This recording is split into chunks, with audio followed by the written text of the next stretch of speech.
প্রিয় শিক্ষার্থীরা, আসসালামু আলাইকুম। আশা করছি সবাই ভালো আছো। আমি ফারজানা খান মজলিস আজ তোমাদের অর্থনীতি ষষ্ঠ অধ্যায় জাতীয় আয় ও এর পরিমাপ পড়াবো। আজকে প্রথমেই দিচ্ছি অনুধাবনমূলক প্রশ্ন, কাজেই তোমরা ভালো করে ক্লাসটি শোনো। আমরা আজকে পড়ছি জাতীয় আয় ও এর পরিমাপ। জাতীয় আয় ও এর পরিমাপ করতে গেলে আমাদেরকে জানতে হবে কিছু তথ্য। একটি দেশের জাতীয় আয়ের ধারণা থেকে সে দেশের অর্থনৈতিক অবস্থা বোঝা যায়, অর্থাৎ দেশটি কি উন্নত, উন্নয়নশীল না অনুন্নত এ সম্পর্কে ধারণা করা যায়। কোনো দেশের জাতীয় আয় কত তা জানার জন্য জাতীয় আয় পরিমাপ করতে হয়। অনুধাবনমূলক প্রশ্ন 1, উৎপাদনের উপকরণের সচলতা বলতে কি বোঝায়? একটি অর্থনীতিতে পিছিয়ে পড়া বা অবনতিশীল অর্থনৈতিক কার্যকলাপ থেকে সম্পদ সরিয়ে নতুন প্রসারণ অর্থনৈতিক কার্যকলাপে সম্পদ ব্যবহার করার ক্ষমতার উপর মোট দেশজ উৎপাদন নির্ভর করে। উদাহরণস্বরূপ, বাংলাদেশে পাট চাষ কমিয়ে ধান, গম বা ভুট্টা চাষে ভূমি ও অন্যান্য উপকরণের ব্যবহার বৃদ্ধির কথা উল্লেখ করা যায়। 2, মোট দেশজ উৎপাদন বলতে কি বোঝায়? একটি নির্দিষ্ট সময়ে, সাধারণত 1 বছরে, একটি দেশের ভৌগোলিক সীমানার মধ্যে মোট যে পরিমাণ চূড়ান্ত দ্রব্য ও সেবা উৎপাদিত হয় তার বাজার দামের সমষ্টিকে মোট দেশজ উৎপাদন বা জিডিপি বলে।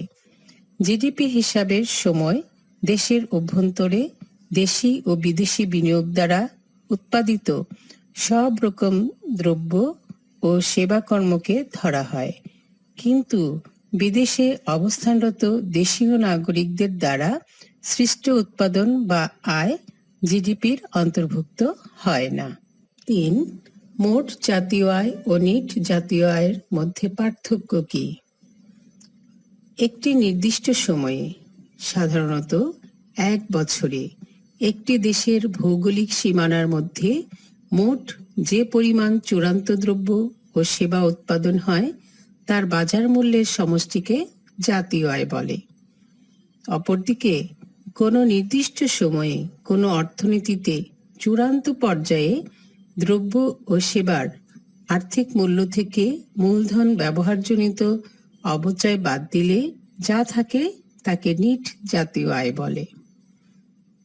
তাহলে বুঝতেই পারলে যে মোট জাতীয় আয় ও নিট জাতীয় আয়ের মধ্যে পার্থক্য কি রয়েছে। প্রশ্ন 4, নিট জাতীয় উৎপাদন বলতে কি বোঝায়? কোনো নির্দিষ্ট সময়ে কোনো অর্থনীতিতে চূড়ান্ত পর্যায়ের দ্রব্য ও সেবার আর্থিক মূল্য থেকে মূলধন ব্যবহারজনিত অপচয় ব্যয় বাদ দিলে যা থাকে তাকে নিট জাতীয় উৎপাদন বলা হয়। মূলধন ব্যবহারজনিত ব্যয় বলতে উৎপাদন ব্যবস্থায় মূলধনের ব্যবহারজনিত যে ক্ষয় হয় তার রক্ষণাবেক্ষণের ব্যয়কে বোঝায়, অর্থাৎ জিএনপি থেকে অপচয় বাদ দিলে এনএনপি পাওয়া যায়। প্রশ্ন 5, আয় পদ্ধতিতে কিভাবে জাতীয় আয় নির্ণয় করা হয়? আয় পদ্ধতিতে জাতীয় আয় হলো উৎপাদন কাজে ব্যবহৃত উপকরণসমূহের প্রাপ্ত আয়ের সমষ্টি। উৎপাদন ক্ষেত্রে ব্যবহৃত মৌলিক উপকরণ হচ্ছে ভূমি, শ্রম, মূলধন ও সংগঠন। এগুলোতে প্রাপ্ত আয় যথাক্রমে খাজনা, মজুরি, সুদ ও মুনাফা। সুতরাং এ পদ্ধতিতে 1 বছরের মোট খাজনা, মোট মজুরি, মোট সুদ ও মোট মুনাফার যোগফলকে জাতীয় আয় বলা হয়। এক্ষেত্রে ব্যক্তিগত আয়ের মধ্যে যদি হস্তান্তর পাওনা অন্তর্ভুক্ত থাকে তবে তা জাতীয় আয় পরিমাপ হতে বাদ দেওয়া হয়। 6, মাথাপিছু জিডিপি বলতে কি বোঝো? মাথাপিছু জিডিপি বলতে জনপ্রতি বার্ষিক জিডিপিকে বোঝায়।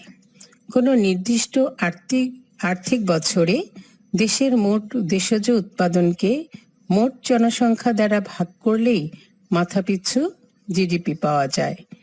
মাথাপিছু জিডিপি সমান সমান কোনো নির্দিষ্ট বছরে মোট দেশজ উৎপাদন, তাকে ভাগ করতে হবে ওই সময়ে মোট জনসংখ্যা দিয়ে। 7, নিকাশ ঘরের কাজ ব্যাখ্যা করো। দৈনন্দিন ব্যবসায়, বাণিজ্য ও লেনদেনের ফলে বাণিজ্যিক ব্যাংকগুলোর মধ্যে চেক, ব্যাংক ড্রাফট, পোস্টাল অর্ডারের আদান প্রদান হয়। ফলে এক ব্যাংক অন্য ব্যাংকের কাছে পাওনাদার বা দেনাদার হয়। বাণিজ্যিক ব্যাংকসমূহের যে অর্থ বা তহবিল কেন্দ্রীয় ব্যাংকে জমা থাকে, তা থেকে এরকম দেনা পাওনার নিষ্পত্তি করে। এভাবে এ ব্যাংক বাণিজ্যিক ব্যাংকসমূহের নিকাশ ঘর হিসেবে দায়িত্ব পালন করে।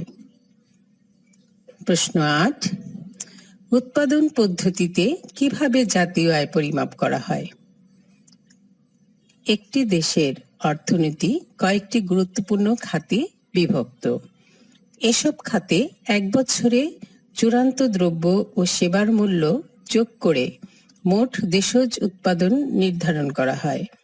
বাংলাদেশে অর্থনীতিকে 15টি খাতে বিভক্ত করা হয় এবং খাতওয়ারি উৎপাদনের মূল্য নির্ধারণ করা হয়। পরিশেষে 15টি খাতের উৎপাদনের মূল্য যোগ করে মোট দেশজ উৎপাদন নির্ধারণের মাধ্যমে জাতীয় আয় পরিমাপ করা হয়। প্রশ্ন 9, আয় পদ্ধতিতে কিভাবে জাতীয় আয় পরিমাপ করা হয় ব্যাখ্যা করো। আয় পদ্ধতিতে জাতীয় আয় হলো উৎপাদন কাজে ব্যবহৃত উপকরণসমূহের প্রাপ্ত আয়ের সমষ্টি। উৎপাদন ক্ষেত্রে ব্যবহৃত মৌলিক উপকরণ হচ্ছে ভূমি, শ্রম, মূলধন ও সংগঠন।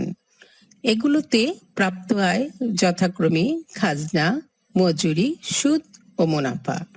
সুতরাং এ পদ্ধতিতে এক বছরের মোট খাজনা, মোট মজুরি, মোট সুদ ও মোট মুনাফার যোগফলকে জাতীয় আয় বলা হয়। এক্ষেত্রে ব্যক্তিগত আয়ের মধ্যে যদি হস্তান্তর পাওনা অন্তর্ভুক্ত থাকে, তবে তা জাতীয় আয় পরিমাপ হতে বাদ দেওয়া হয়।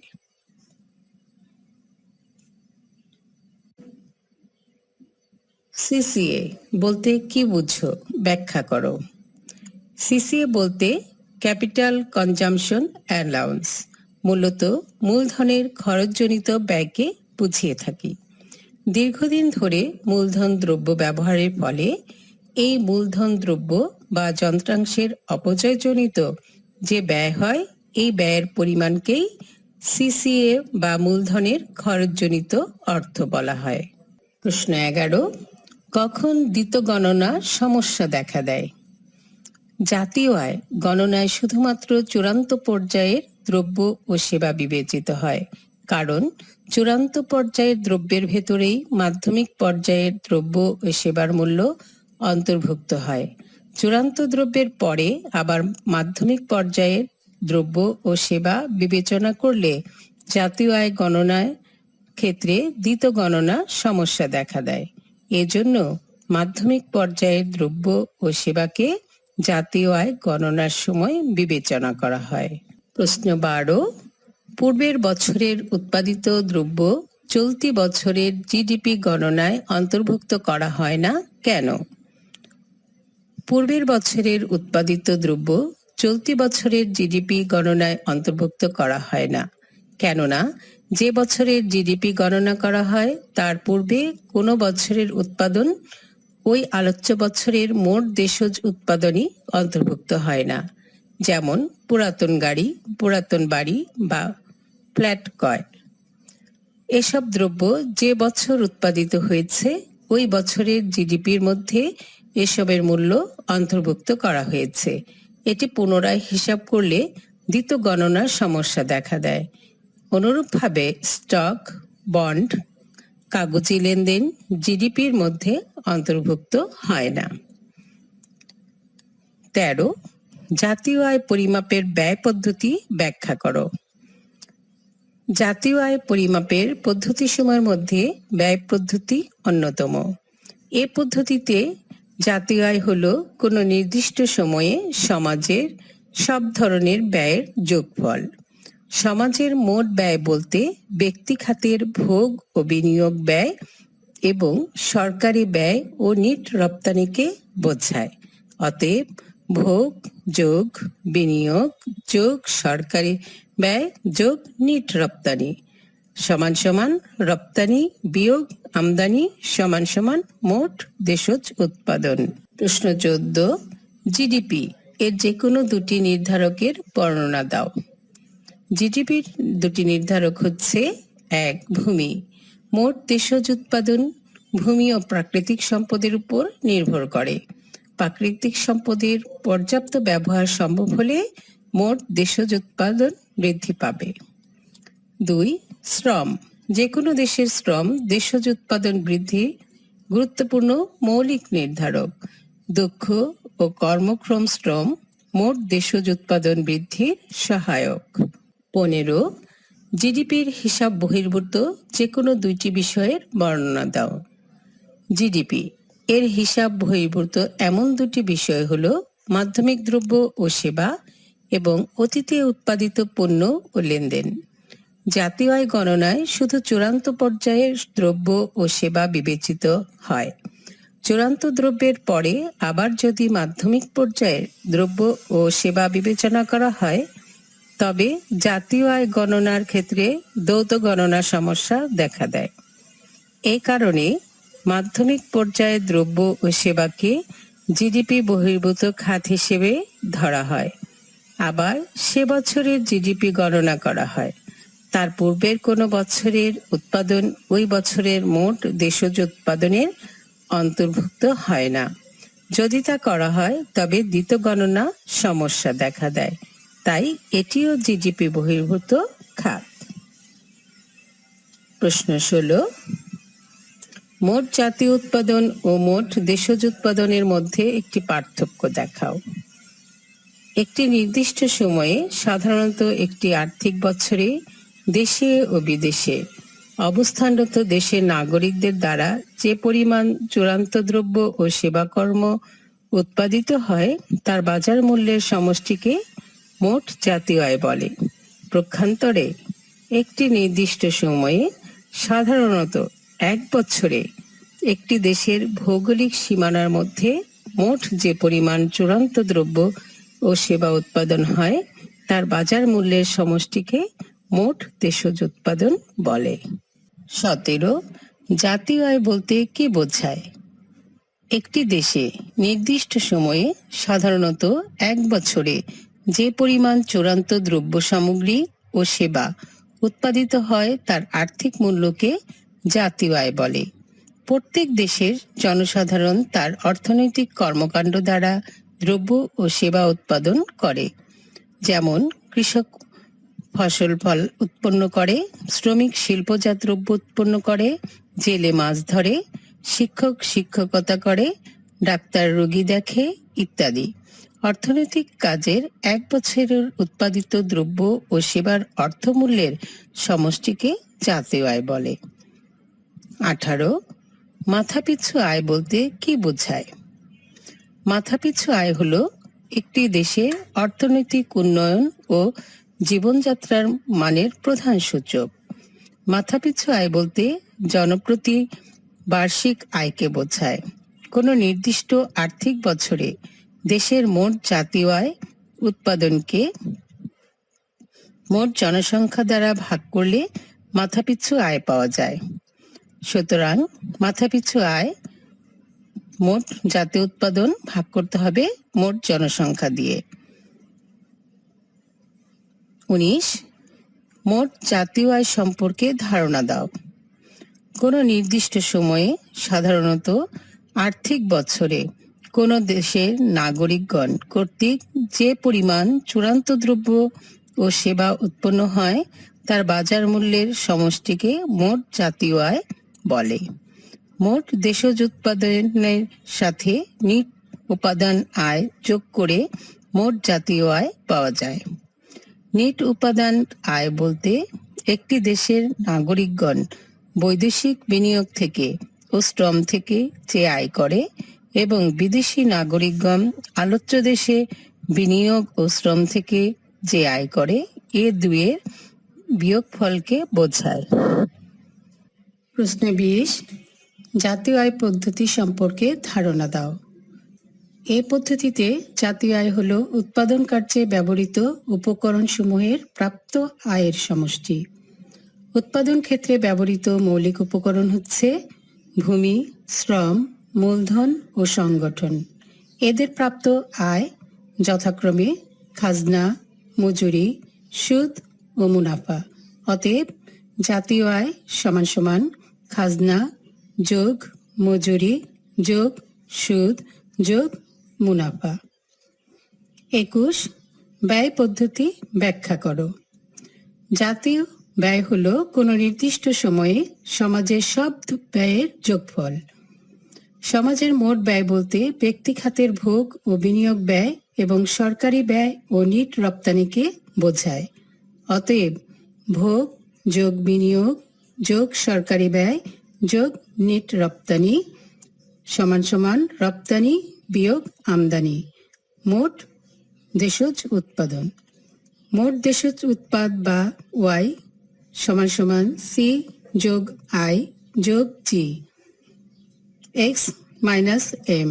এখানে সি সমান সমান ভোগ, আই সমান সমান বিনিয়োগ, জি সমান সমান সরকারি ব্যয়, এক্স মাইনাস এম, এক্স হচ্ছে রপ্তানি আর এম হচ্ছে আমদানি, সমান সমান আমাদের কি এলো নিট রপ্তানি। তাহলে জাতীয় আয় পদ্ধতি সম্পর্কে আমরা ধারণা পেলাম আর ব্যয় পদ্ধতিও আমরা জানতে পারলাম। প্রশ্ন 22, মাথাপিছু মোট দেশজ উৎপাদন ব্যাখ্যা করো। মাথাপিছু জিডিপি বলতে জনপ্রতি বার্ষিক জিডিপিকে বোঝায়। কোনো নির্দিষ্ট আর্থিক বছরে দেশের মোট দেশজ উৎপাদনকে মোট জনসংখ্যা দ্বারা ভাগ করলেই মাথাপিছু জিডিপি পাওয়া যায়। সূত্র অনুসারে মাথাপিছু জিডিপি কোনো নির্দিষ্ট বছরে মোট দেশজ উৎপাদন ভাগ করতে হবে ওই সময় মোট জনসংখ্যা দিয়ে। মাথাপিছু জিডিপি হলো একটি দেশের অর্থনৈতিক উন্নয়ন ও জীবনযাত্রার মানের প্রধান সূচক। এই সূচক দ্বারা দেশটি কি উন্নত নাকি অনুন্নত বা উন্নয়নশীল তা নির্ণয় করা যায়। যদি মাথাপিছু জিডিপি একটি নির্দিষ্ট স্তরের বেশি হয় তবে বুঝতে হবে দেশটি উন্নত, আর যদি তা থেকে জিডিপি কম হয় তবে বুঝতে হবে দেশটি অনুন্নত বা উন্নয়নশীল।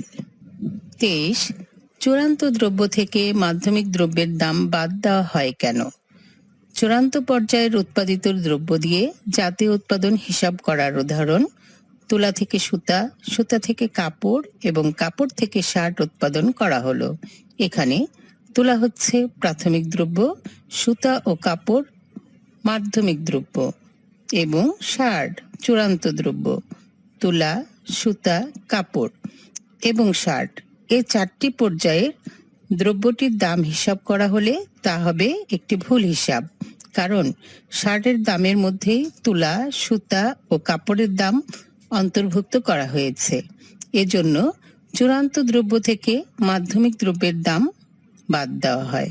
প্রশ্ন 24, চূড়ান্ত দ্রব্য বলতে কি বোঝায়? যেসব দ্রব্য ও সেবা পুনরায় উৎপাদন কাজে ব্যবহৃত হয় না সেগুলোকে চূড়ান্ত দ্রব্য ও সেবা বলে। যেমন উৎপাদিত চিনির যে অংশ সরাসরি ভোগ তথা চা, শরবত ইত্যাদি তৈরিতে ব্যবহৃত হয় তাকে চূড়ান্ত পর্যায়ের দ্রব্য বলে। 25, মাধ্যমিক দ্রব্য বলতে কি বোঝায়? যেসব দ্রব্য ও সেবা অন্য কোনো দ্রব্য বা সেবা উৎপাদনের ক্ষেত্রে পুনরায় ব্যবহৃত হয় সেগুলোকে মাধ্যমিক দ্রব্য ও সেবা বলে। যেমন কোনো দেশে কোনো এক বছরে উৎপাদিত চিনির একটি অংশ মিষ্টি উৎপাদনে ব্যবহৃত হলে ওই অংশকে মাধ্যমিক দ্রব্য হিসেবে গণ্য করা হয়। তাহলে আজকে আমরা অনুধাবনমূলক প্রশ্ন পড়েছি। এর পরের ক্লাসে আমরা ধারাবাহিকভাবে সৃজনশীল ও বহু নির্বাচনী প্রশ্নগুলো দেখব। তোমরা সবাই ভালো করে প্রশ্নগুলো দেখবে, পড়বে। তোমরা ভালো থেকো, সুস্থ থেকো। আল্লাহ হাফেজ।